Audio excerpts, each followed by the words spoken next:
இசையமைப்பாளராக மட்டும் நடிக்காம வெறும் இசையமைப்பாளராக மட்டும் களமிறங்கிய அரண்மனை 4 அரண்மனை 4ஓட ரிவ்யூஸ் வந்து ரொம்ப பாராட்டியிருந்தீங்க எல்லாரும்.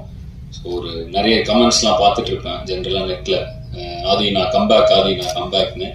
ஸோ திரும்ப இசையமைப்பாளராக வரும்பொழுது நீங்கள் அவ்வளோ பாராட்டியிருந்தீங்க. அண்டு முந்தானத்து யூடியூப் எதேச்சியாக பார்க்குறேன், படத்தில் 3 பாட்டு ட்ரெண்டிங் 1, ட்ரெண்டிங் 2, ட்ரெண்டிங் 3ல இருந்துச்சு. ரொம்ப சந்தோஷமா இருக்கு. ஏன்னா பந்தயத்தில் ஓடிட்டு இருக்கிற குதிரைக்கு அது பெருசா தெரியாது. ஓய்வு எடுத்துட்டு வரும்பொழுது பார்வையாளரின் உற்சாகத்தை பொறுத்து தான் அந்த குதிரையின் வீரியமும் அந்த பெர்ஃபார்மன்ஸ் இருக்கும்.